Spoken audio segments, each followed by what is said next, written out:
Hello, everyone. Thank you for joining us this afternoon/evening for what I hope will be a very interesting discussion about the state of American politics. I'm Tracy Lemos from the Faculty of Theology.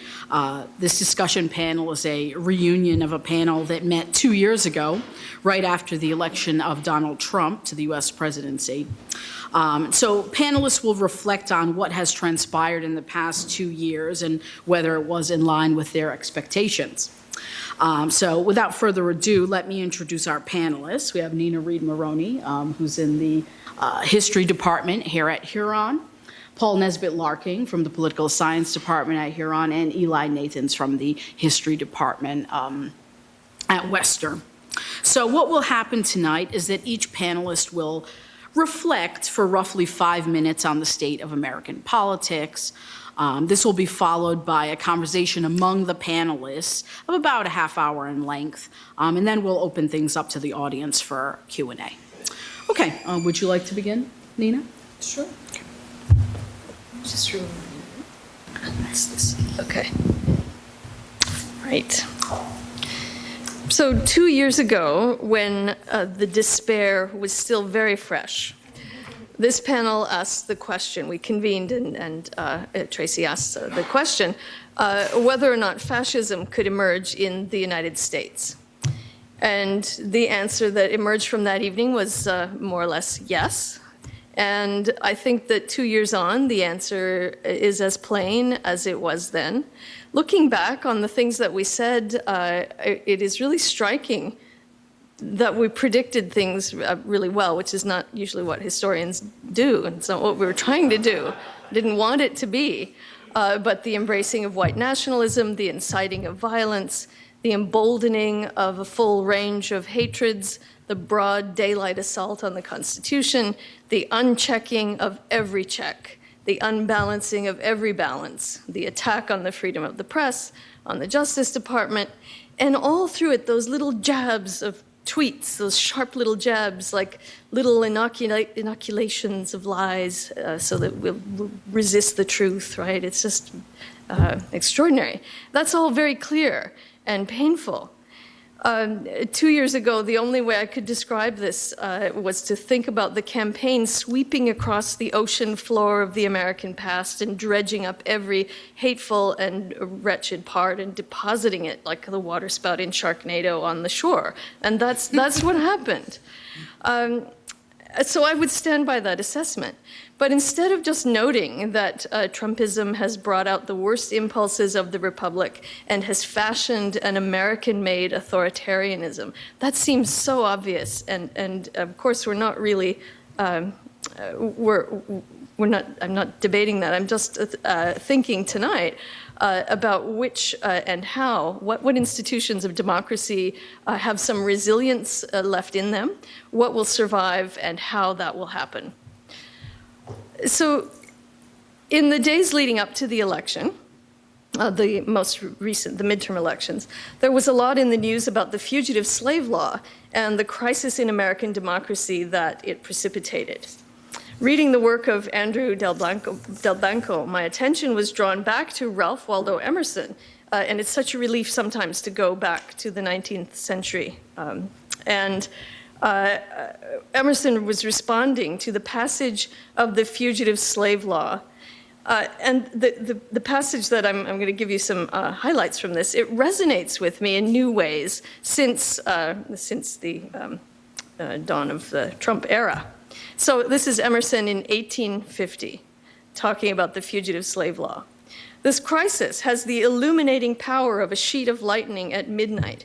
It showed truth. It showed the slightness and unreliableness of our social fabric. It showed what stuff reputations are made of, what straws we dignify by office and title. It showed the shallowness of leaders, the divergence of parties from their alleged grounds. It showed that men would not stick to what they had said, that the resolutions of public bodies or the pledges never so often given and put on record of public men will not bind them. The fact comes out more plainly. You cannot rely on any man for the defense of truth. However close Mr. Wolf's nails have been pared, however neatly he's been shaved and tailored and set up on end and taught to say virtue and religion, He cannot be relied upon in a pinch. The popular assumption that all men loved freedom was found hollow American brag. Ooh. Now at least we are disenchanted and have no more false hopes. We're disenchanted, all right, right? Emerson, he had it. But to address this topic tonight is not just to observe with Emerson that Trumpism has exposed the slightness of our social fabric, although it has done that. We have to ask what remains of, again, those democratic institutions and what we can do about it.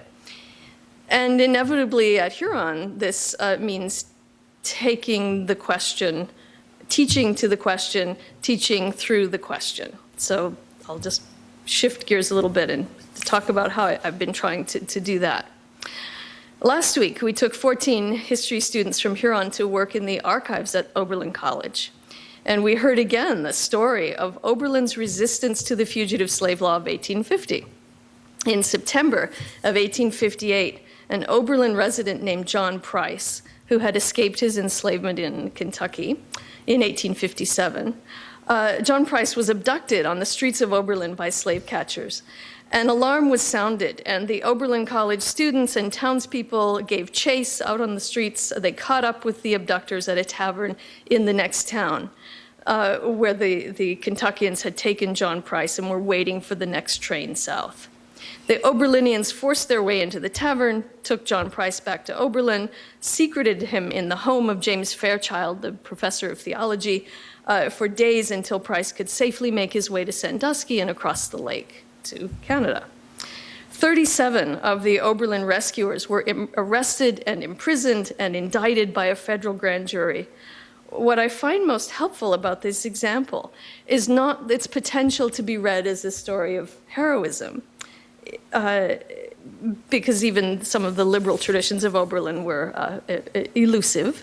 But what I find helpful is reading this as a study on the importance of a culture of resistance that's woven into people's ordinary views of the world. It was centered here on a Black abolitionist network that had been built at Oberlin for the previous 25 years, a deep culture of resistance that sent college students and cobblers and booksellers and grocers and printers and cabinet makers out into the streets when the alarm was sounded. They just went.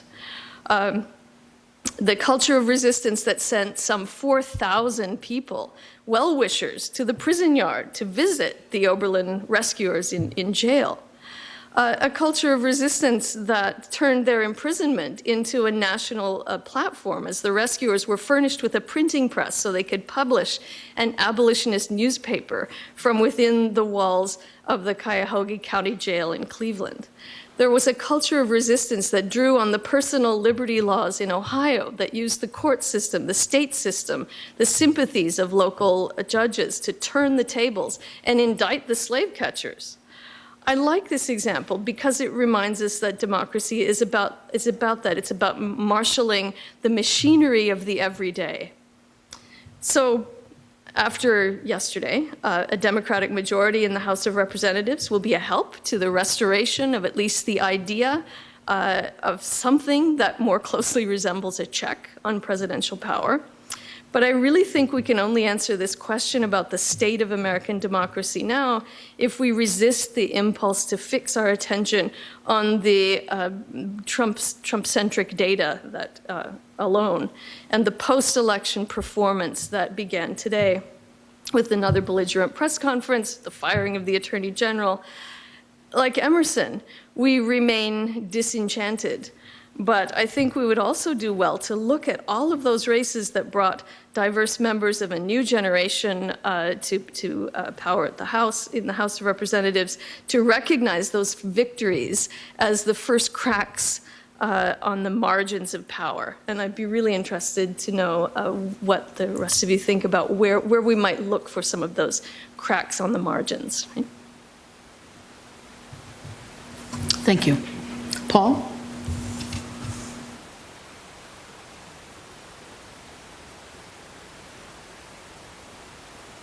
Face. Okay, great.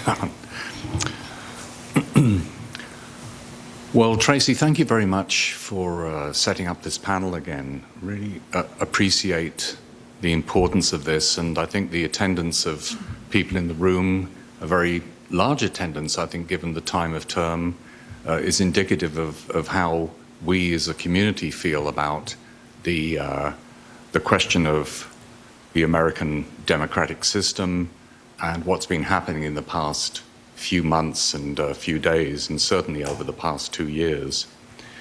Like Nina, I'm going to start by going back to where we were 2 years ago. We were asking the question whether America might turn to fascism, and I distinguished at that time among 4 different entities, and I want to briefly address each one of them just to begin. The first one was Trump himself as a leader, then the second, the American institutions of government, third, the role of the media, and finally, the broader American people. Well, what can we say about them now after 2 years? First, I think it's clear that Trump is unable to and unlikely to adapt, grow, or change. As we stated 2 years ago on this panel, he has and he had no knowledge of or interest in the workings of the American Constitution or the basics of political life in general. He remains an authoritarian populist. He's stuck in a permanent campaign and rally mode, refighting the last election campaign over and over again with his greatest hits, and preparing, of course, for 2020.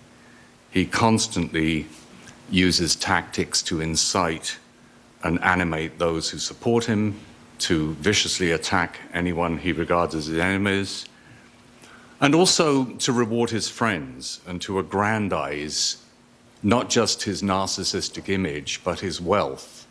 And it was that aspect of Trump's agenda that I did stress last time, this sort of incipient kleptocracy, which was emerging into the United States.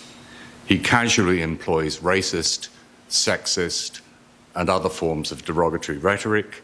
He sets his supporters against minorities, who he constructs as enemies.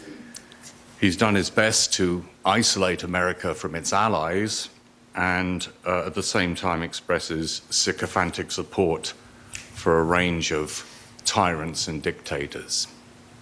That's Trump. What's become clear, secondly, is that while there's been some institutional constraints on his actions and the actions of those who are supported by him in both the judiciary and in Congress, there's also, it's become very clear, been a substantial body of Republican congressmen who have supported Trump's agenda over the past 2 years and benefited from it. Quite frankly, they can be described as Trump enablers. The midterm elections yesterday have now put in place a Democratic majority in the House that will be able to set its own legislative agenda and to act as a check on the almost inevitable round of anti-democratic excesses which we're likely to see exploding from the White House, and of course to conduct special investigations. Owing to a slight advantage of the Republicans in some Senate races, they have taken further control of the Senate, and this is going to enable Trump, notably on the appointments that he wishes to make. And one looks, for example, at the Supreme Court in the next few years and asks serious questions about how that will look and what kind of possibility there will be for the Supreme Court to act as a check and a balance. More than this, I think the general results have been interpreted and will be used by Trump to boast and to bully. And furthermore, those elected on Mr. Trump's coattails are going to be even more beholden to him. So it doesn't really bode very well for institutional constraints in that regard. Let me talk third about the mainstream media. Of course, Fox News has become effectively the propaganda channel of the Trump administration, but the mainstream media have wanted to try to retain their professional objectivity their balance, their even-handedness. They've tried to avoid displaying clear bias, selectivity, or partiality. The media have attempted to be fair and reasonable in their portrayal of a president who has consistently fabricated facts, made unsupportable claims, assaulted the media themselves at every opportunity. To say the least, it's been a challenging period of adaptation for the mainstream media in the United States, and they've been slow to adapt. They have, however, begun to do so, and I think are beginning to see clear ways in which to balance the necessary coverage of the White House and the office of the president with all the dignity that should entail, and the much needed correctives and defense of their own institutional integrity. 2 years ago, I said we need to face up to the fact that the media are going to be outsiders. They've just begun to act like this, standing up for themselves and core journalistic standards wherever necessary. But I think it's fair to ask if this has been too little and too late. Let me talk finally about the broader American people, who include a substantial minority who can be described as right-wing authoritarians, who enthusiastically support anti-immigrant, authoritarian and white nationalist policies. I think there's a larger number that have no particular objection to political leaders who employ racist and xenophobic rhetoric. And then there's an important, if tiny, segment of the ruling class in America who have enormous power and have benefited from the extreme tax cuts and deregulations of the Trump administration, and who stand to benefit, at least in the medium term, from his policies. He's also got the support of a number of other powerful constituencies, the gun lobby, the evangelical right, and in general, older white males lacking a college education. And against this has stood the remnants of the older Democratic Party, women, notably college-educated women, ethno-racial minorities. But importantly, there's been the emergence of a renewed radical oppositional coalition of various groups of youth, anti-gun violence activists, environmentalists, ethno-racial minorities, and others. The Democrats lost some close races, but under other circumstances, they wouldn't have even had a chance. And millions of women, minorities, suburbanites, and young people have been mobilized to work for political change. The challenge now is how to sustain that collective energy and to give it focus and hope. Well, if it's not already obvious, I consider American democracy as we've understood it to be in jeopardy. So what might be done about this? Well, I think when it comes to analyses of the past 2 years around democracy in America, my major criticism is against those who've begun to cast the situation as one of increasing tribalization of American politics, and to cast matters as the creation of two warring factions who've abandoned any pretense of a genuine political struggle. We hear a lot of this rhetoric. I don't think this is a very good historical or structural analysis of what's going on. It's an oversimplification. For a war, you need combatants. And this hasn't really been the situation in the States. I think what we've seen instead is a gradual takeover of the Republican Party by a coalition of elements from the right and the extreme right, culminating in the Trump presidency, but much longer and much deeper than that. It's not been a war, but it's been an assault. The upsurge in acts of discrimination, victimization, terrorism have been disproportionately inspired by extreme right propaganda. Gary Young in today's Guardian says Trump's rhetoric provided, if not the cause, then at least the context for these acts. So I think this makes claims such as the ones that I've seen written about bipartisanship is dead, or both sides use the language of victimhood, as vapid to the point of meaninglessness. The danger of this misreading of the situation in which the left become castigated as warlike and unwilling to engage in normal politics is that not only is the large centre forgotten, but the left itself is cast into an anti-political essentialist role that it really doesn't have, and that it is only exhibited in a temporary sense in direct response to assaults from the right. You know, there has been a reluctant engagement in the politics of tit for tat that people occasionally have to resort to when confronted with those who bully and bluster and who deny one's humanity. But these are not freely chosen strategies or tactics, and they're unsustainable as a medium to long-term political strategy. We know this. Once we declare people to be enemies rather than adversaries, we can only argue that they must be crushed and defeated. And presumably they will adopt the same orientation toward us. This leaves no space for politics as the practice by which people of deeply held ideals and values nonetheless manage to find ways of working together for the continuation of the broader political community while protecting minority rights.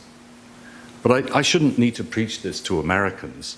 This is the heart of American politics. This is the heart of the Republican tradition in America, over 200 years.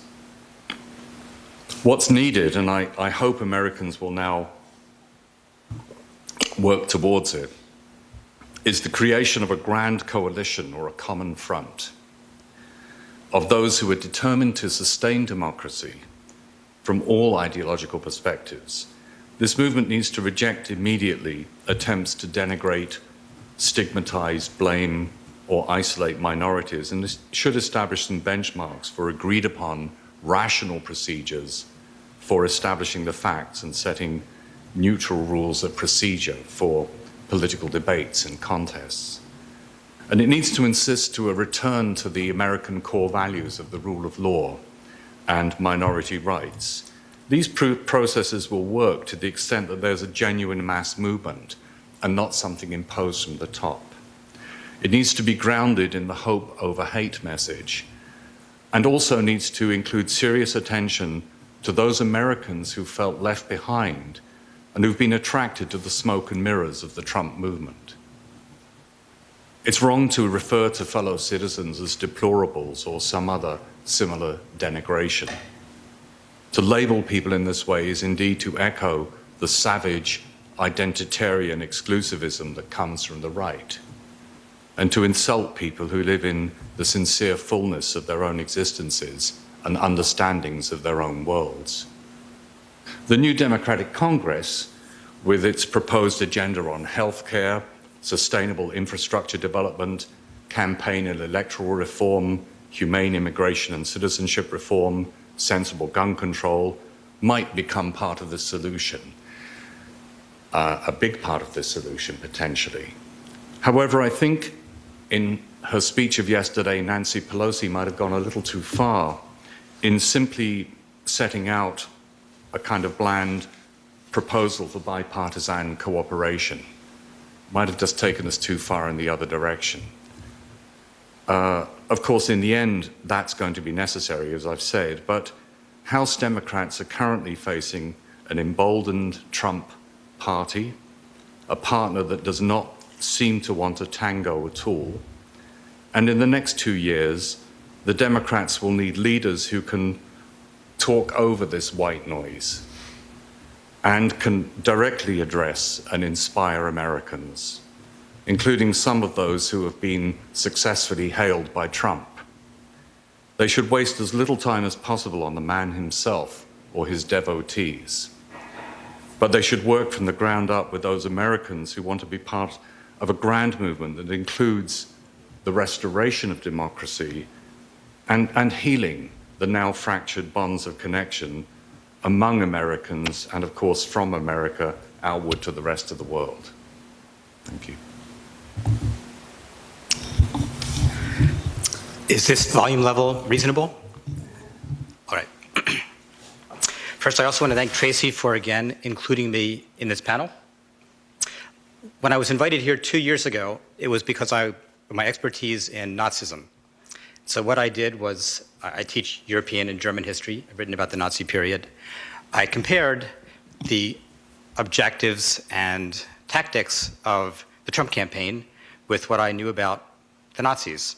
And in some respects, you could find parallels. In others, there were important differences. Here, I'm not going to engage in that kind of historical comparison. And so I think I need to reveal right now, I'm a US citizen. I spend a lot of my time when I'm not here teaching in Michigan. I'm active in the Democratic Party. So I have a position on this subject.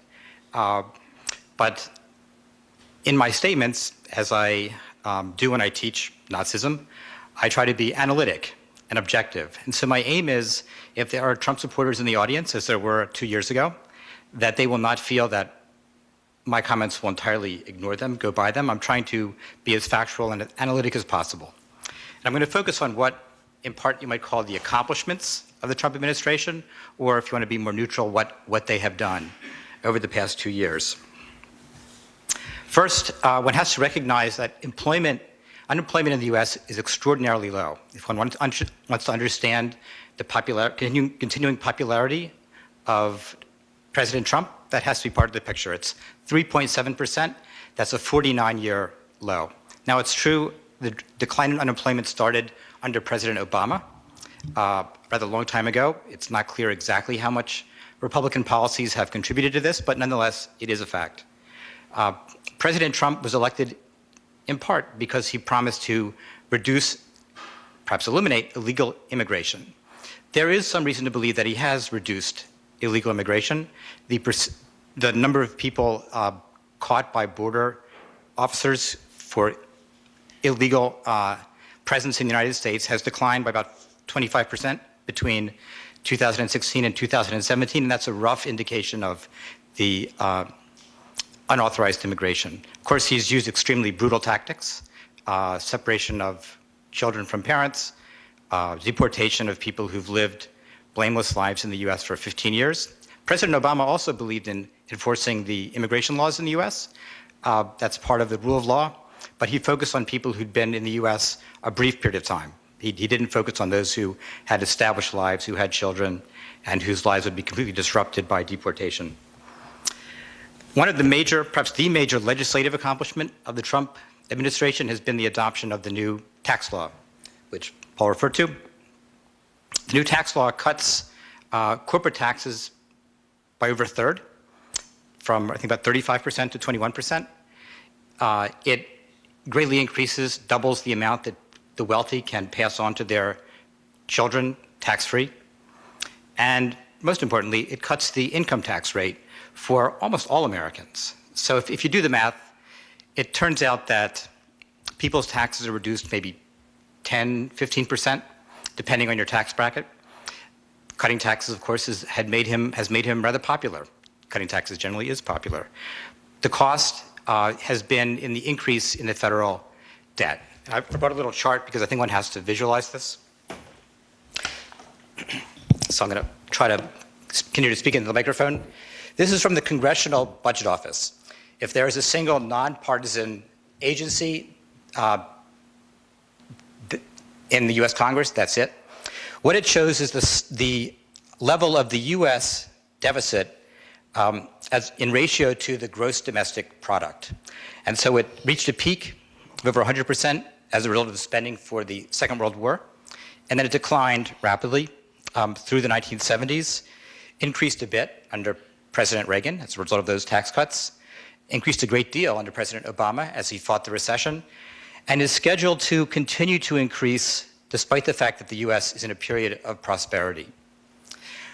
I just want to read the conclusions of the Budget Office as to what this is likely to mean.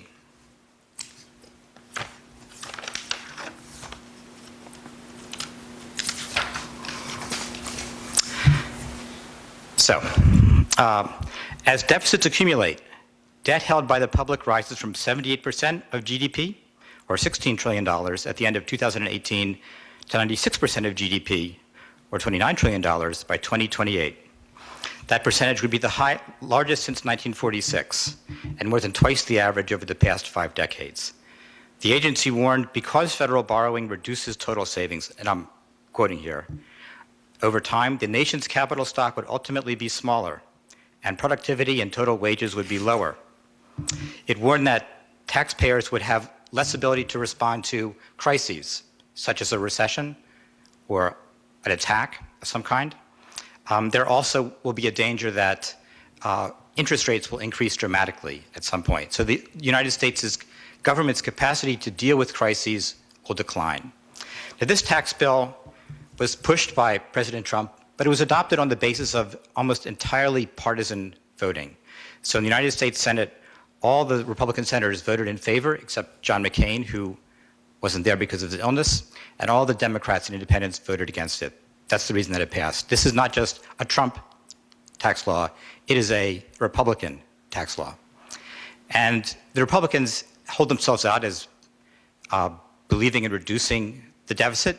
And so the game is, we are going to reduce taxes, and then we're going to pass a constitutional amendment or something equivalent that will force the government to reduce its programs. And one could ask, since the Republicans have controlled both houses of Congress and the presidency, and if they wanted to reduce programs, they presumably had the power to do so. Why didn't they do the responsible thing and reduce programs at the same time that they were reducing taxes? That legacy of the tax bill is likely to haunt the U.S. for some time. Other issues, healthcare. As you know, President Trump and the Republicans attempted to pass a law that would do away with the Affordable Care Act, and by a couple votes, they did not succeed in the Senate. The result is that the expansion in the number of Americans who have health care, have health insurance, that took place during the Obama administration has continued. But the problems with the Affordable Care Act have also remained with us. And in those in particular, the rising insurance premiums and large deductibles. So many Americans, and I'll spare you the exact figures, I'm happy to provide them in the question and answer period. So many Americans have been required to buy health insurance, but the cost of it has been extremely painful. And because in the basic plan, so an individual has to pay $7,000 out of his or her own pocket before the insurance kicks in, people feel, I have insurance, but I still can't afford to see my doctor. And the health insurance remains a key issue when you talk to people in political settings, go door to door. And the Trump and the Republicans have not yet contributed in a responsible way to solving that problem. Regulations, global warming. The administration prides itself on reducing regulations. It has also consistently denied the reality of global warming. This will be another major legacy of the Trump administration and the Republican Party. Global warming is real. The United States has been experiencing the consequences itself for quite some time. But the policy of the Republicans has been to eliminate regulations designed to reduce the size of automobiles. They even proposed, not yet adopted, to prevent California and other states from adopting their own more strict regulations. Extraordinarily, from my point of view, irresponsible. As everyone who's watched the Kavanaugh hearings knows, another major goal of Republicans has to maintain control over the federal judiciary. What's at stake? Well, as I think is generally aware, the right of women to have an abortion, Roe v. Wade, is one of the cases that is now imperiled. So there's been a tendency to cut back on certain rights guaranteed, that have been interpreted to be guaranteed by the U.S. Constitution. Other rights are interpreted expansively, so the right to bear arms under the Second Amendment. An extremely serious category of case involves the right to access to the ballot, voting rights. So I recommend to you, if you want to read one Supreme Court case, Shelby v. Holder, 2013. In that case, extraordinary case of judicial overreach by the Supreme Court, the Supreme Court ruled unconstitutional the provision of the Voting Rights Act that required a group of states, almost all of them Southern, to obtain federal approval before making decisions that would impinge on voting rights, especially the voting rights of African Americans. As soon as that decision came out and the power of the federal government in that case was eliminated, I say with a stinging dissent by Justice Ginsburg, several Southern states immediately, with surgical precision, as an appeals court put it, pushed back, tried to suppress voting rights enjoyed by African Americans. There are a number of other extremely important voting rights cases coming down the pike. They have to do with gerrymandering. Gerrymandering has reached a truly scientific level in the United States, practiced by both parties, but with most effectively by the Republicans. And the question is, to what extent is the court going to be willing to intervene to protect the one person, one vote principle? That's the stakes among them. Another issue is rights of unions to require individuals in a bargaining unit to pay dues. A recent Supreme Court decision seriously undermined that. If workers are not required, in the bargaining unit are not required to pay dues to a union, it remains to be seen if unions can continue to function effectively, protecting all sorts of workers' rights. As I say, those are the stakes. Those are the reasons that the Republicans have been focusing so much on control of the judiciary. I think what I'm going to do is stop here, and I could go on, discuss foreign policy. Some of that's already been touched upon, but perhaps we should have a discussion before, instead of just lecturing. Thank you very much. Thank you, everyone, for your remarks. So, where to begin? If yesterday's election was a referendum on Trump, as many pundits alleged, what did we learn from this referendum? Did we even learn one thing? Is there one takeaway from the midterms, or is it a more complex picture that has emerged?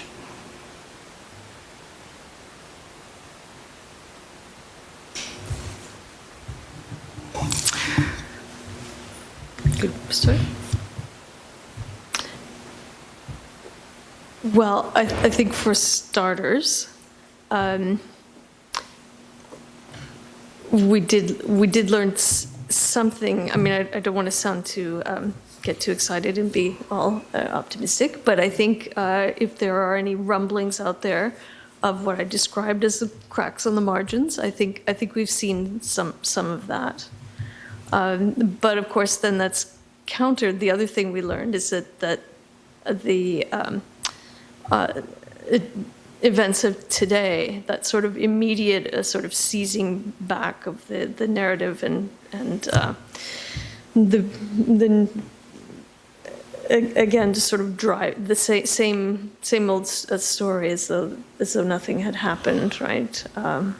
And no particular reference to the reality or anything that might be seen as a changed landscape. It's just straight back to where we were.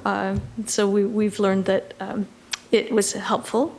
It changed some things. It didn't change everything. And I think President Obama said we need to learn from the process, but it's not going to take one election. So we learned that. It's a good question about whether it was a referendum, and, even in America, where people get so many different votes on a ballot, they can vote up and down ballot and put all kinds of crosses and marks on it, you still have the situation where a very large complex of social, cultural, and psychological factors is going into and being distilled into that one act of putting the cross on a piece of paper. And what does it mean? How much of this was a referendum on Trump? I think it was to some extent, but I also think it would be dismissive of the local campaigns, of the local candidates, of some of the very, very regional and important debates and movements that were going on. For example, in Texas, with the Senate race.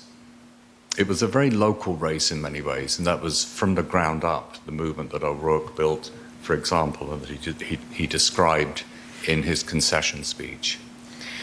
The other thing is that, of course, if you take this as a referendum, I mean, referenda are normally based upon simply percentages of the population who agree or disagree with a plebiscitary question. The problem in America is that that doesn't necessarily relate to the outcome of the decision. With gerrymandering that you mentioned, Eli, with voter suppression, with rural bias. We might want to explain what gerrymandering is if some of the students aren't familiar with it. Yeah, gerrymandering is a term that goes back to Massachusetts in the, I think in the 18th century, and comes from the time when Governor Gerry, that was his name, Eldridge Gerry, was the governor of Massachusetts, and he manipulated riding boundaries to maximize his political support. And he did this with one particular riding in such a way that it resembled to a famous cartoonist, it resembled a salamander. And in a cartoon of the time, the cartoonist labeled this a gerrymander, thus the name. So gerrymandering means the manipulation of electoral boundaries for political advantage in an unreasonable way. So if you see oddly shaped ridings, that is often what a gerrymander is. So getting back to this, I mean, this is the problem. If you have 60 or 70% of the people voting one way, their voice may not necessarily be translated into an outcome. The only other thing I'd say about the referendum question is that Trump himself, I think, has kind of read it in this way. And I haven't been able to keep up with what's going on today, but pretty much as I expected, there's been this kind of curious, paradoxical reaction on the part of Mr. Trump to what happened yesterday, a kind of blending of triumphalism and a kind of vicious lashing out that comes from someone who I think feels beleaguered and is going on very much as a result of that. So he's reading it that way, and I'm sure his supporters are. Doesn't mean the rest of us have to, right? That's, I think, part of my message. Just one or two thoughts. The attention of the Democrats must turn immediately to the selection of a presidential candidate capable of beating Donald Trump. That the Democrats have a long tradition of shooting themselves in the foot. Think of Dukakis, think of Kerry, I'd say think of Hillary Clinton. They need to be smarter this time. And we'll see if they are. Well, don't leave us hanging, Eli. I mean, what qualities do you think that the candidate will need to have? And are there any available figures? Because, I mean, of course, we all know people are already visiting early primary states. There's already been jockeying positioning. I mean, some of the comments made during the Kavanaugh hearings clearly were meant to be a kind of early staging of presidential ambitions. I mean, are there candidates available that you think would be, possibly effective, successful? I've been carefully studying the candidates, so you can go to their YouTube, potential candidates. YouTube speeches, there are speeches that are carried on YouTube. In some cases, read their books. I'm not yet satisfied with those who've put themselves forward. I'm still looking. I want a candidate who can appeal to Trump voters, who understands Trump voters, who will never ever say that the people who vote for Trump are mostly just deplorables. That was unbelievable. And there are some people out there like that, and I think the field is wide open if individuals are bold enough.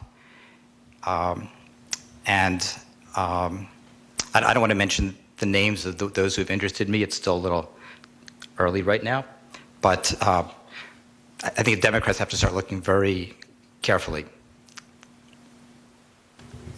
Yeah, and I'd just like to say I agree completely with that that statement about the kind of candidate that's needed.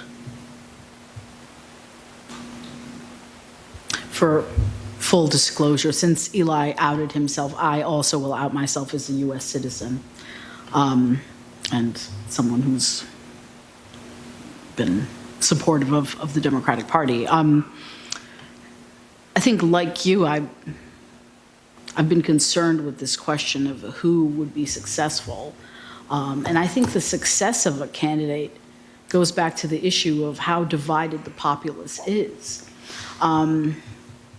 While I agree with you that you need to have someone who has some understanding of Trump voters and can attempt to reach out to them, it's not an easy task to try to bridge the interests and the symbolism that Trump voters seem to find appealing, the personality type that Trump voters seem to find appealing, and the symbolism, rhetoric, policies that other constituencies find appealing.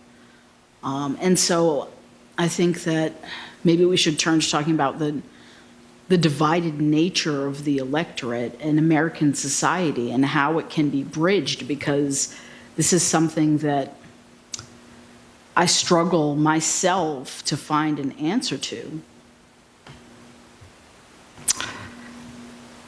If you're looking for a formula, I don't have it.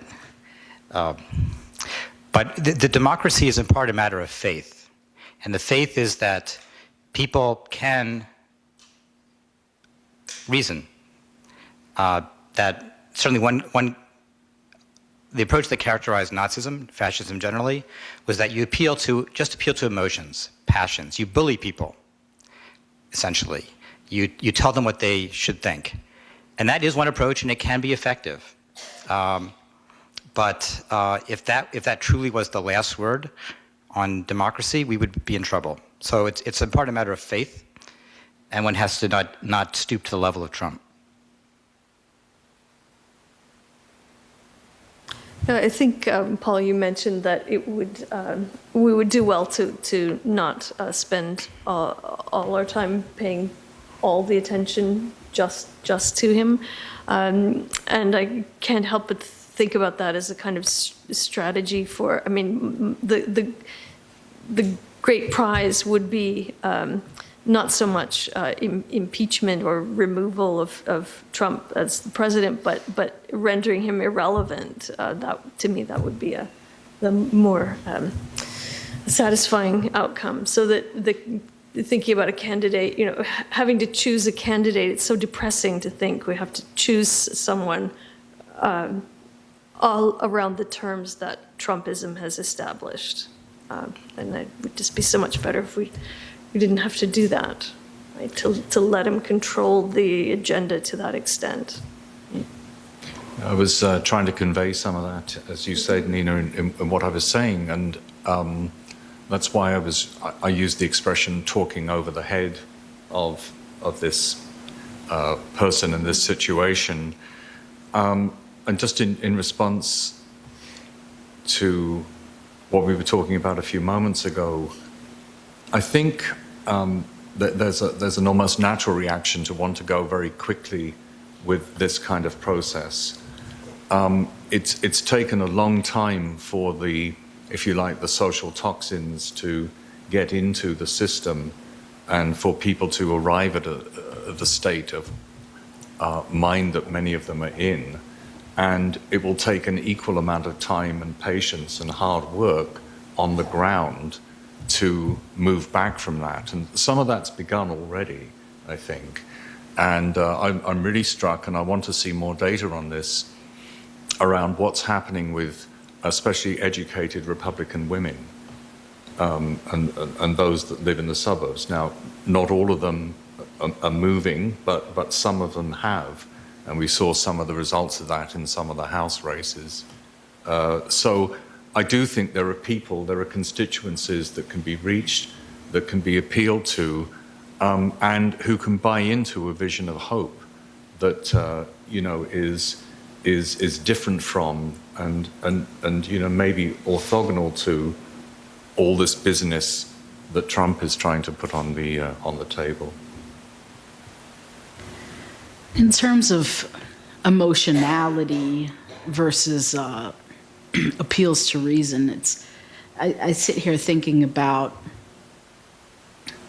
U.S. elections for the past 10 years, and it seems that emotionality and symbolism have really been driving forces. Certainly in the election of Obama, I think that it was just as emotional. His rhetoric was just as emotional, but in a completely different way. And I think that's part of what's been so shocking about this new Trump era has been just this pendulum swing toward a completely different style, a completely different set of symbols.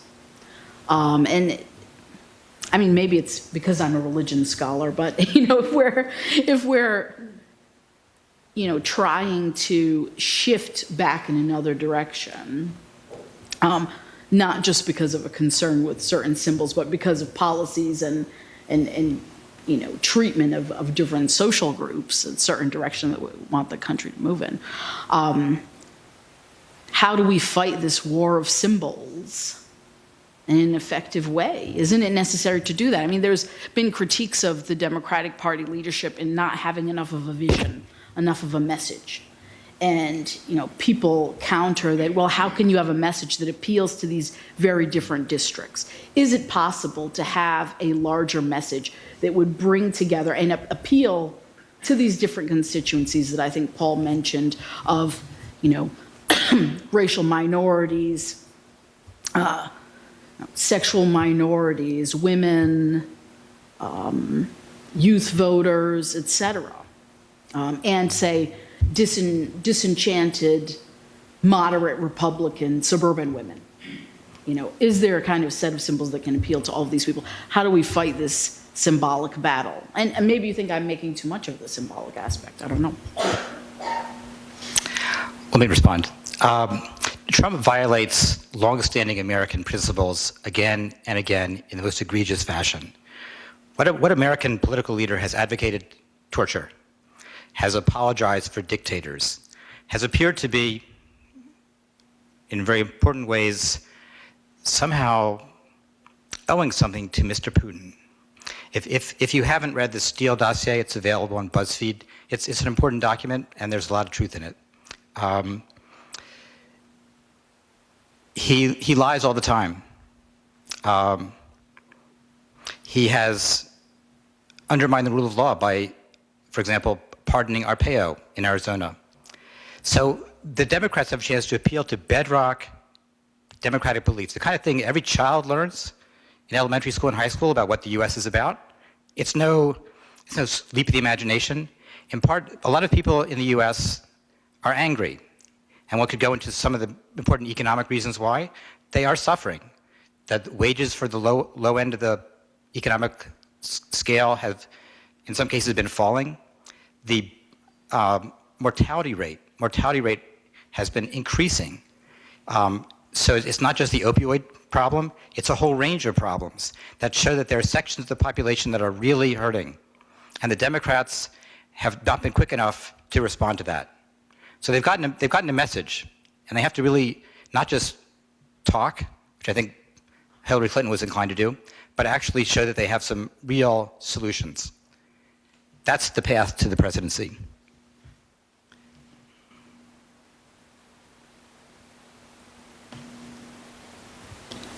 And so I think it makes me think about this scholarship on the history of American religion, and sort of going back to that idea of a civic religion and demonstrating the ways in which Trump violates those sacred texts, right, of the Constitution and all the stuff that Emerson was saying was hollow American brag, of course, meaning that it wasn't, but we've acted as though it has been. So that idea of the core, which scholars a generation ago in writing about American religion described it in those terms of civic. Yeah, you wonder, so American evangelicals have been among the supporters of Trump. You wonder, how could that be? And there is something of a rebellion among young evangelicals who actually look into the the Bible and they say, that's not what it says.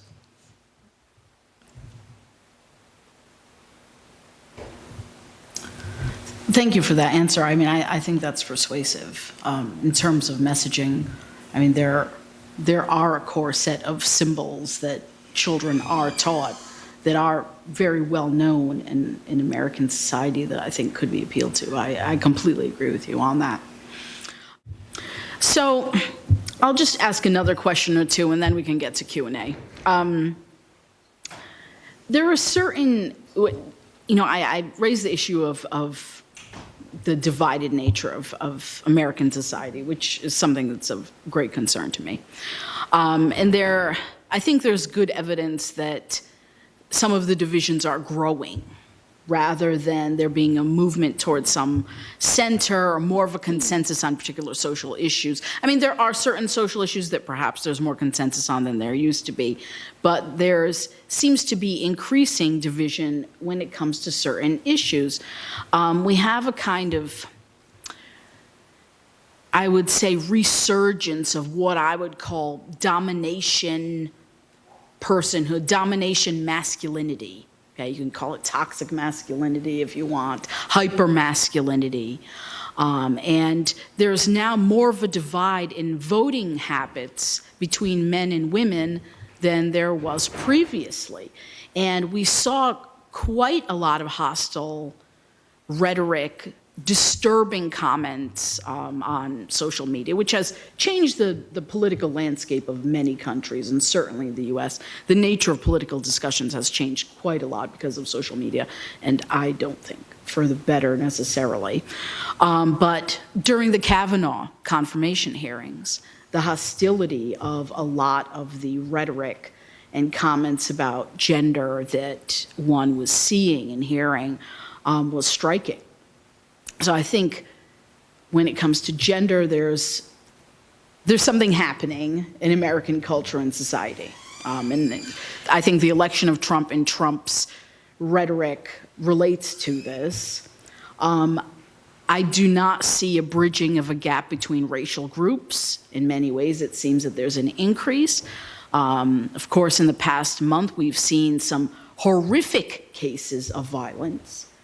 There was the killing of 2 African Americans who were targeted for being African American in a supermarket in Kentucky after the shooter attempted to enter an African American church and was unable to. He went to a supermarket and shot 2 old black people, okay?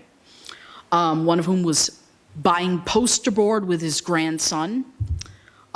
We had, of course, the killing of 11 people in a synagogue during a bris. Okay, the ceremonial circumcision of a baby was going on, and there was a mass shooting. People who were there said that it was the most horrific scene they had ever witnessed. And sometimes crimes against women are not painted as hate crimes, but the recent shooting in a yoga studio, okay? Why did he go to a yoga studio? Because he was a misogynist. He had a history of sexual assault, sexual harassment, and misogynist comments. So different social groups being targeted for violence. I mean, how do we analyze all of this? Not just in terms of how did it affect this midterm election, but in terms of the state of American society and how some kind of greater consensus can be reached, because if a greater consensus is not reached, how do we not move, whether slowly or rapidly, towards some kind of fission of the American political system? Sorry, that was a long question, but.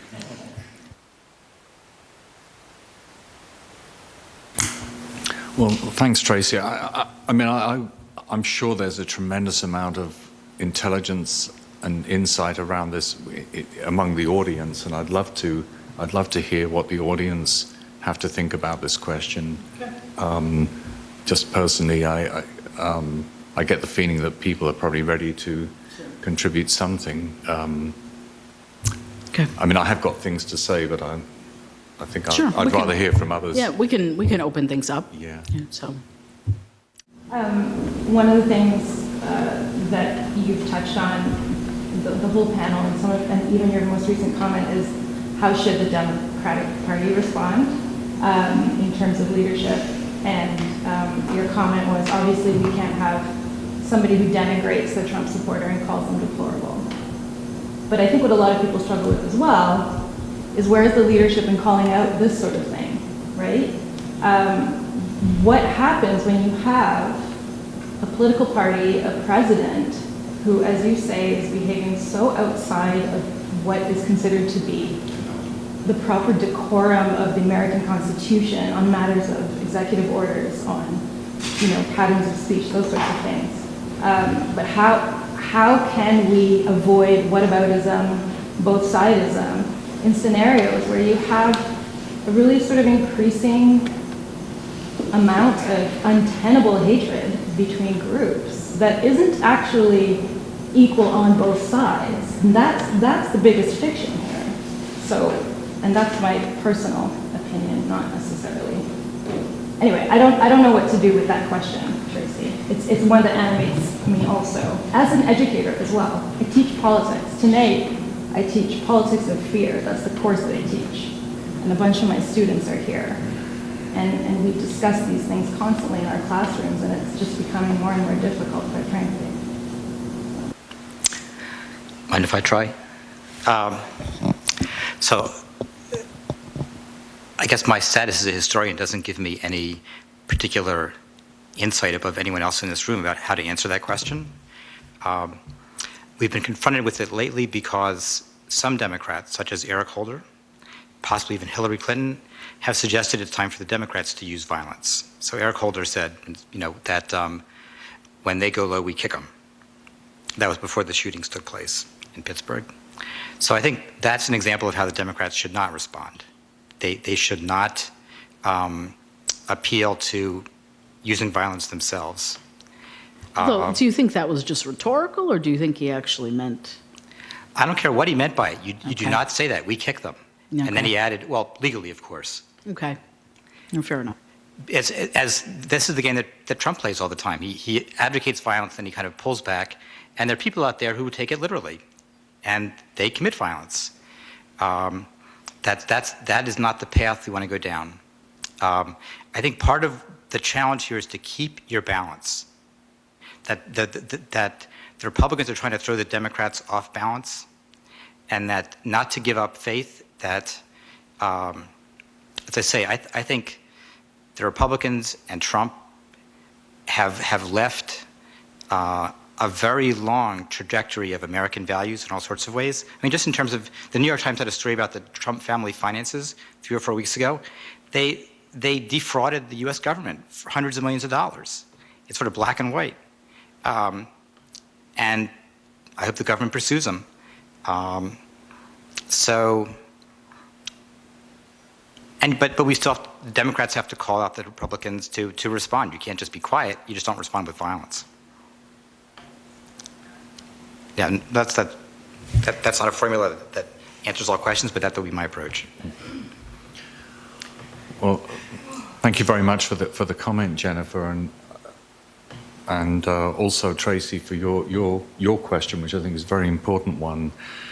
Perhaps I could say that from my perspective, it's probably best to combine two approaches in responding in this way. One is to certainly never accept or normalize forms of behavior and rhetoric that cross certain lines. And I think there is a danger that as that rhetoric becomes more banal, so people just let it go. However, I also think, as I said in my comments earlier, that it's very important to change the channel.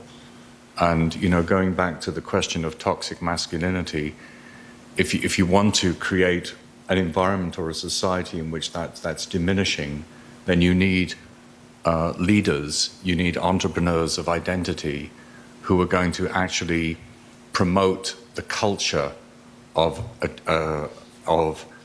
better forms of masculinity. And that is possible. There are role models out there. I mean, this is, you know, I would venture to say that Obama represents one style of masculinity and Trump represents another.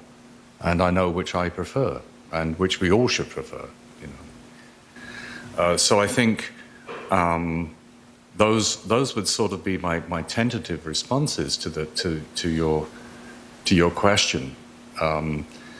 There's a good insight that comes from the kind of interplay of politicians and the media when it's around, you know, political advertising and how to respond to an attack ad.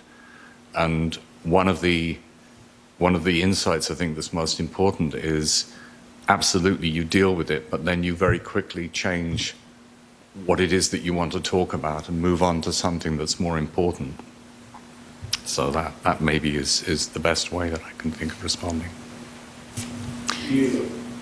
Oh, so I was just going to add that that was the one slight problem with my historical example, of course, is that the fugitive slave law ultimately was most effectively opposed and ended not by the civil disobedience of the Oberlin rescuers, but by a civil war. So at some point, although I would still place a tremendous value in thinking about a kind of culture of resistance, I think there also will have to be some sort of moment where somebody who has power abrogates that power. And we've all been waiting for someone in the Republican Party to do that. I just keep thinking of John Adams, you know, who actually did that in the election in 1800, and it cost him the election of 1800, but it saved the Republic. So there's that would really help. That a transcendent moment, anytime now. Yeah, but something outside the frame, right? Because what you're talking about is how just. That the usual terms are not going to solve it. And where are all the moderate Republicans? Right. Right. That's, yeah. Do you think these forces were forming that we see now from the time that Obama was elected? Because some of these forces were plotting against him the same night he was at his inauguration, including McConnell. But do you think that this is I'm not going to use the word whitewash, but a backlash against the powers that be, especially the Democratic Party, because he was elected? And Donald Trump was the birther purveyor. Do you think as a result what we've seen right now as far as the in the Republican Party, the far right? I mean, I think that there's a certain substrate of American society that has been saturated, or that foundational to it has been certain ways of seeing the human person that are rooted in violence and a kind of agonistic status, if you will. So that if I have status, someone else can't have status, right? And I mean, this has been incredibly racialized. It's been incredibly violent throughout American history. And I think that the response to some people of the election of Obama was an emotional, kind of visceral response that they felt that they were losing status. Because, you know, if an African-American man, you know, if African-Americans are gaining more status, then it must mean that someone else is losing it. So this kind of either-or way of thinking about status, I think, is really central to certain types of identities that have become much more prominent in the US. So I wouldn't necessarily say that I think it's because of the election of Obama, but that it was a kind of catalyst it injected some kind of increased force or power to the responses that were already happening to women gaining more rights, minorities gaining more rights, LGBT people gaining more rights, by people who feel that, well, if these groups have more rights, then I, as a white, straight man, must be losing rights, and I must cling to my rights. We cannot share status amongst ourselves. That's my analysis of this. So I do think that things are connected, but it's connected in kind of a broader sense of what are some of the patterns of assigning status and rights and personhood in American society, and what kinds of trends are we seeing. You know, I think over the course of 100 years, 200 years, there was a slow but generally consistent broadening of who had rights, who had status. And that seems to be shifting now. Now there's a kind of pendulum swing in the opposite direction, a resurgence of a certain type of masculinity, of white nationalism, white supremacist thought. And that's my response. I don't know what other panelists think about it. I certainly agree with what Tracy's been saying, and with the premise of your question. I think certainly when I think back to Mr. Obama's election campaign in 2008 and the challenges that arose with Reverend Jeremiah Wright, who was his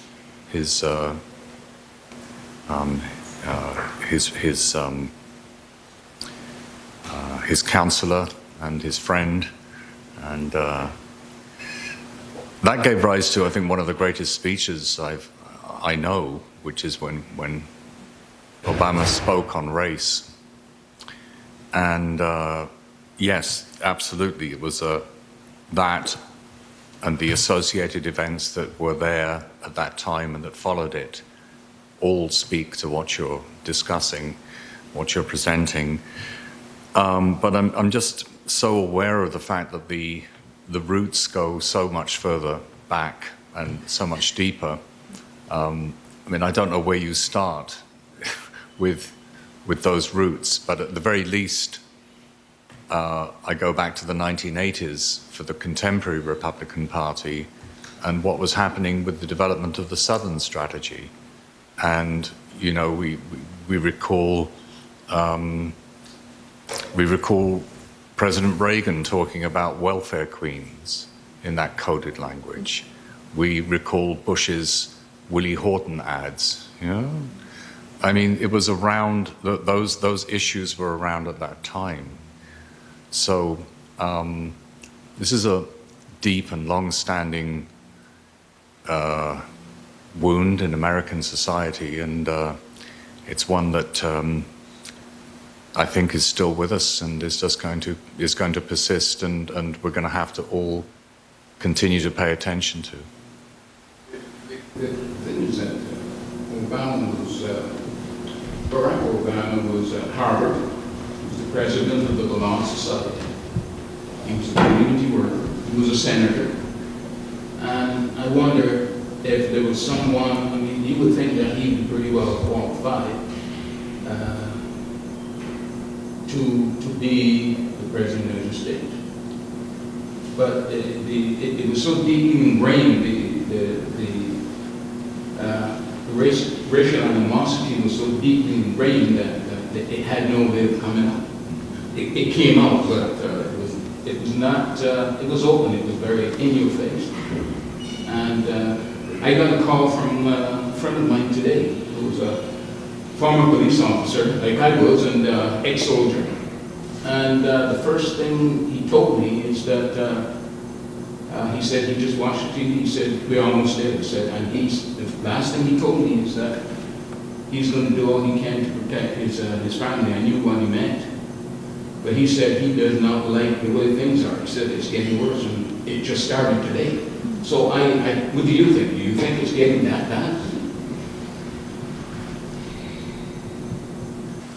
I just wanted to go back to your earlier question, and I think the answer is yes, in terms of both questions of racism and misogyny, that's the problem, right? They're built into the framework of the Republic. So we're looking for returning to the bedrock of American values. But once we get there, we find it's the whole argument of stamped from the beginning, right? So it's really hard to get to the place where Obama was, of what you described as redemption for that original sin, right?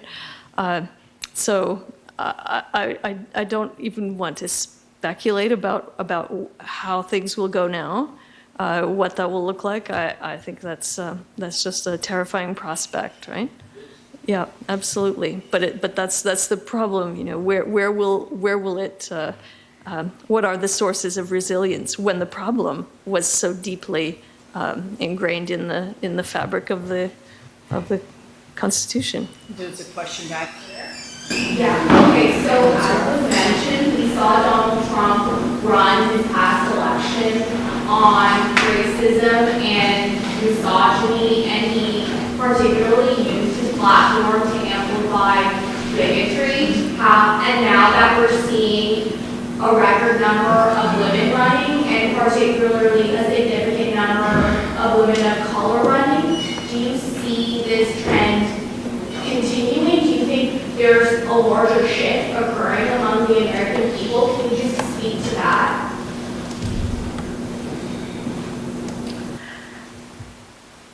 I suppose that I will feel more sanguine about a shift if we start seeing large numbers of white men voting for candidates who aren't white men. I mean, some of these candidates are winning because of coalitions of women and people of color, but overall, I mean, it depends on the region. I mean, in the Northeast, there are plenty of white male Democrats. But in large portions of the country, very few white men are voting for the candidates you're talking about. And so do I see it as as something broader than just a political trend? I'm not sure. I mean, others might disagree with that. I don't know. I think, Jeff, you had your hand up earlier, too. Did you want to respond to that? I was just going to say, so sorry, on this point, I think, to answer that question, my answer would be that actually I think it's very hopeful that we see so many women entering politics, and I think that's one of the great positives from the election, is the introduction of all these people who are running. And so I think that when we look for the next leader, those are the kind of people we want, right, I think. I don't want to give the wrong impression. I'm very pleased with it. Yeah, of course. But in terms of these kinds of broader trends of domination, masculinity, I'm not sure. That's all. No, I don't think this women's presence is going to be sufficient to sort of disable toxic masculinity or anything like that. Which actually sort of ties into the earlier part of your question, which goes back to sort of a discussion we've come to several times about strategy, which is, as somebody who's been a historian of fascism as well, and masculinity, I'm struck by the fact that I don't personally think you can reason with fascists, right? And I tend to view Trumpism as a kind of neo-fascism, essentially. And so I'm pulled in two directions, a bit like Jen was earlier, in the sense that I think the primary goal has to be to win, right? That you have to defeat the fascists, you have to have a Democrat elected president, you pursue whatever strategy will win. And I tend to think that pursuing a principled, hopeful strategy with a younger candidate and a vibrant candidate is probably the right strategy. But I think the idea that we can reason with Trump voters and get them to come and vote Democrat, at this point, if you're still voting for Donald Trump, you don't respond to reason. And you are motivated by emotionality. So I don't think there's much point personally in addressing those people. And I would argue that the historical experience of interwar Europe would point in that direction as well. I mean, nobody converted the Nazis to vote for the Social Democrats, right? I mean, I have tried with certain family members of mine. I have tried reason and I have tried emotion. I have tried appeals to religious texts. I've tried, I've used every weapon in my arsenal and completely failed. There has been a total intransigence. And in some ways, I think there's a certain fear of humiliation, and that if you admit at this point that you were wrong, then you look like a fool. And that problematizes, I think, changing people's minds on this issue. Jeff, I just want to say, I think a lot depends on who's being counted in the categorization of fascist. There are concentric circles of ideological purity. There are some people who are dyed-in-the-wool ideological fascists who will never respond to anything and are stubborn to the last. And at the other end of the spectrum are people who are kind of, going along for the ride because it seems like a good idea. Those people are persuadable. And there's a tremendous amount of social psychological research, by people like Steve Reicher, for example, and Alex Haslam, on the fact that people are quite capable of changing their perspectives, changing their point of view according to what kind of leadership and what kind of collective action is suggested. The same people can become very different. And I'm not being, I hope I'm not being naive about this. I think there's some experimental and some other research on this that supports it. Will there be a core of people who are absolutely unreachable? Yeah, for sure. And, for the time being, those people just have to be set aside. You can't go into dialogue with those. There's no point. You're not going to get anywhere. But certainly, people who have been, in some ways, adopting those strategies because there's nothing else available, and they're perhaps feeling that their community is in need of some support. It's been ignored, it's been belittled, it's been, it itself has been denigrated. They feel a victim complex. Those people are reachable in some circumstances, I think. I would tend to agree with Paul. I think it's instructive to examine the history of McCarthyism, that McCarthy appealed to some of the same emotions that Trump appealed to. It took the American people some time to catch on, but human beings, and not just those on the right, those on the left as well, are fallible and often moved by emotion. That's true. And especially if people are suffering economically, as many people are, then they become angry, and that has consequences on how they behave. So I think if you believe in the Republican experiment, you can't give up. Yeah, I was wondering in my mind, as I was hearing you talk, if it would be useful to think about it instead of trying to reason with Trump voters. We try to win, and then we try to rehabilitate Trump voters.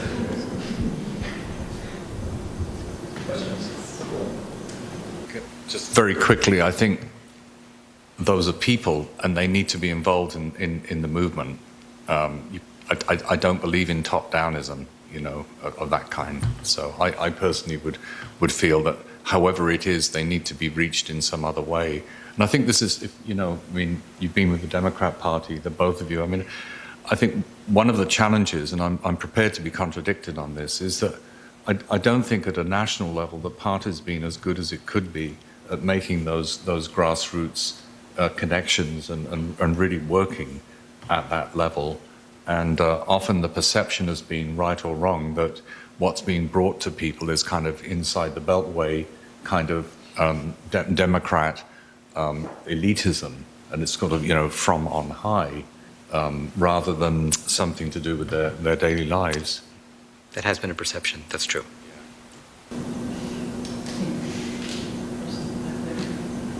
Yeah, so in terms of what we were talking about the moderate Republicans and whatnot, so as a kind of contrast to that, so of course we hear a lot about the youth vote and how, like, they're always the group who vote the least. And what we found a lot, well, just at least from what I've read, is that they tend to lean a bit more to left of center and whatnot.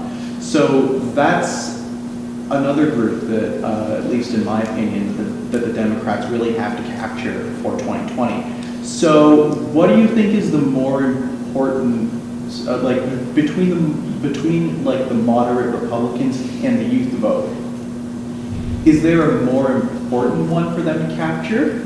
Like, it's not necessarily like a yes, no, or whatnot, but in terms of like centrism against like a more, I don't really want to say like a leftist, but like sort of like the Democrats are a wide spectrum. Sort of who should they really appeal to the most in 2020?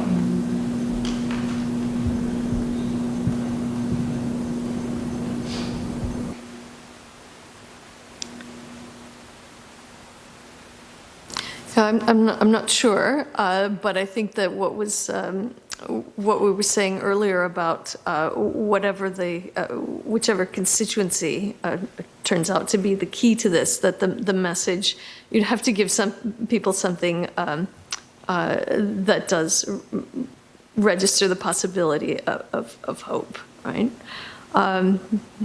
And so whatever the sort of target audience for that message, if you were just to sort of think about what we've said tonight, it's a pretty depressing prospect, which I think Trump would count on, right? To have people thinking that this is it, this is the alternative. So whatever the strategy turns out to be, I think the most important thing is that to give people a sense that there is an alternative, that there's contingency, that there's possibility, that the way things are is not the way that they have to be. And I'd also, could I just add one quick comment in response to your great question? I also think we can ask the question from the other side, or we can look at it from the other side and say, how actually are young people organizing in the United States to make their demands? And, so you can meet that politically from that perspective as well. And you look at the young people who are organizing against gun violence, related to that, gender justice, issues of equity, the environment, and a whole range of interrelated issues that obviously matter deeply to those people who know that they've got 60 or 80 years left on the planet.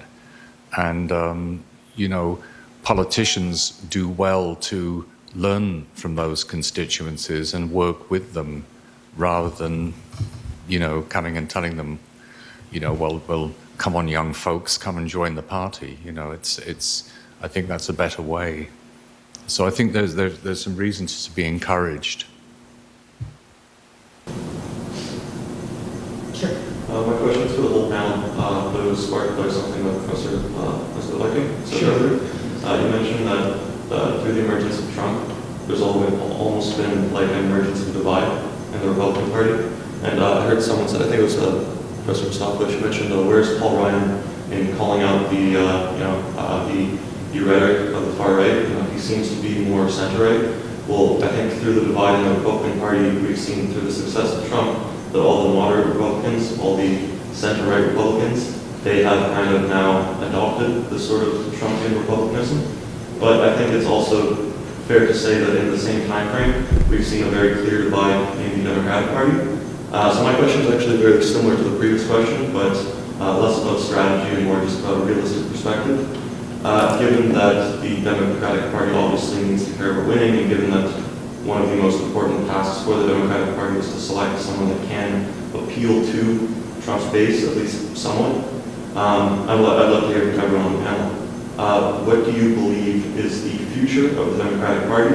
Is it more far left, as we've seen in New York? Is it more center left, that we've seen in Texas? And how can the Democratic Party survive if the Republican Party seems to have unified under the most popular conceptualization of their views, but there still seems to be a furthering divide depending on what state you look at in the Democratic Party. So just to reiterate, moving past 2020, moving past strategy, what do the panelists believe is the future of the Democratic Party? Is it far left or center left? I'm going to go with center. I'm going to go with a resurgence of kind of great society tradition. Yeah, I would agree. And in fact, you know, thinking about the things that any viable Democratic Party is going to have to take on board, certainly the core principles that relate to the center of all the traditional ideologies, you know, the liberty that's associated with liberalism and the equality from socialism, but also very importantly, the sense of order and predictability that comes from the traditional conservative values that really have kind of been lost. You know, you talked about the Republican Party being split and so on. You know, I always ask the question where, you know, in a sense, where do those traditional Republicans go? And I'm not quite sure what the answer to that is. You know, obviously, some of them buckle down and support the, you know, the Trump faction, but and some are scared, and some are perhaps alienated, and some might have converted to the opposition. I don't know. Well, just say first, despair not. Second, on this question, despair not. Second, some moderate Republicans, unfortunately not too many in the U.S. Senate, are in fact breaking for the Democrats. I don't know if any of you have had a chance to see Sully Sullenberger's interview with MSNBC. Sully Sullenberger was the pilot who rescued that airplane, landed it in the Hudson River, so became sort of a hero. He voted Republican his whole life, and he had an interview with MSNBC, I think it was Saturday or Sunday night, in which he explained why the only thing even someone a Republican like him can do right now is vote Democrat up and down the line. So it's the Republican Party has believed, some of it still does apparently, in fiscal responsibility. And if you have those beliefs, there's no way you can accept what the Republicans in Congress have been doing with Trump's blessing. So, as I say, I think part of the challenge now is Fox News. That a lot of people are getting their news from Fox News, which is spewing hatred and lies into the system. And a hopeful sign, but it has a long way to go, is there are now websites that let those who are so inclined learn who's advertising on Fox News. There's been a very successful boycott, and it continues, that one has to diminish the power of Fox News. It's poisonous for our society, speaking of ours of the U.S., but so it's a battle. And the Democrats, I think, should not restrict themselves to just one part of the population. The Republicans, if truth prevails, have themselves greatly diminish their chances as a party. Their future is going to be limited. That's my view. When the truth is going to kick in remains to be seen. I think that it's a tough question. I mean, if we look at some recent, major politicians in the Democratic Party, someone like Bernie Sanders continues to be far more popular in polling than some of the other major figures. How important we should take that to be, I don't know. But I mean, I think sometimes the centrist Democrats have really struggled with how to tap into certain symbolism, how to have some overarching message, and not just be kind of watered down neoliberals. How does the party deal with this rise of very popular left part of the party that maybe won't strategically be the best option for Democrats as a whole? I mean, there's the question of winning, as Jeff Reid was saying. Then there's the question of being able to implement policies that will actually deal with some of the underlying social and economic factors. I don't think it's purely economic, but there are certain economic factors that are leading to, you know, the support of right-wing populism. So, I mean, people, you know, in terms of wages, I mean, Eli outlined some of it, and it's very real. I mean, the suicide rate of middle-aged white men is increasing. The suicide rate even of young people is increasing. I mean, Americans they're dying of drug overdoses. They're killing themselves at higher rates, much higher rates than was the case previously. And a lot of this comes from economic desperation, sense of a lack of choices and options.